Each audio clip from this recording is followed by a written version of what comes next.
Bonjour à tous, je termine en fait la première vidéo concernant l'acceptation du niveau de conscience qui chemine crescendo et non pas d'un coup, en tout cas pas pour tout le monde. Et je crois que je m'étais arrêtée dans la précédente vidéo à la question de l'achat compulsif et je disais que lorsque je vivais à Paris il y a plusieurs années, lorsque j'ai vécu longtemps à Paris, j'avais une tendance à l'achat compulsif et j'étais, je pense, dans un niveau de conscience très bas où je pensais que avoir était synonyme d'être. Et vous allez vous aussi vous rendre compte que plus vous allez cheminer vers la conscience, plus vous allez avoir des achats conscients, plus vous allez être moins dans les centres commerciaux, vous allez acheter en conscience, vous allez acheter des choses peut-être un peu plus vraies, en adéquation avec votre personnalité, etc. Donc ça, c'est un des signes aussi de l'évolution de votre conscience, où vous allez vers de plus en plus euh, de moins en moins de matériel et de plus en plus d'alignement avec votre vie terrestre par rapport à la conscience que vous en avez. Par ailleurs, c'est pareil, je disais aussi dans l'ancienne vidéo, qu'il y a des choses que vous avez faites ou que vous avez dites que vous ne referez plus, que vous ne redirez plus aujourd'hui parce que vous avez changé d'état de conscience, donc ne vous en voulez pas, pardonnez-vous. Les erreurs du passé, lorsque votre conscience n'était pas assez haute pour pouvoir avoir cette vision des choses.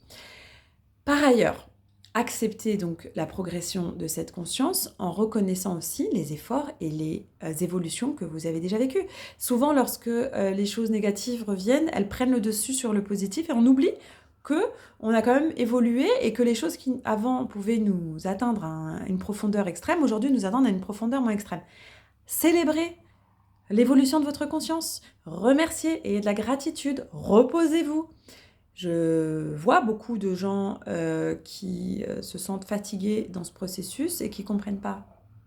Moi, je vous le dis, lorsque vous cheminez dans cette conscience, dans cette ouverture d'esprit et que vous prenez le temps de libérer les mémoires, les blessures et que vous digérez vos traumas, il va y avoir des moments où vous allez avoir besoin de repos. Et ce repos-là, c'est le repos que vous n'avez pas pu prendre avant parce que votre système nerveux était tellement en alerte, tellement en crainte tout le temps, que là, il va trouver le moyen de pouvoir retrouver de la tranquillité. Acceptez. Acceptez de diminuer vos activités, acceptez de vous donner ces temps de repos. C'est de l'amour aussi pour soi de faire ça, de s'écouter. Écoutez-vous. Et c'est des temps d'intégration, je pense. C'est aussi des temps où en fait on laisse redescendre toute la substance de ce qu'on a compris, de ce qu'on a étudié, de ce qu'on a travaillé, et on le laisse redescendre dans les cellules. Donc c'est pas du temps de perdu. Consommez aussi beaucoup de liquides sains, de manière à ce que l'information puisse circuler aussi. Ça me permet de faire une transition. Moi, je suis une fan de bonne tisane, de bon thé, et j'adore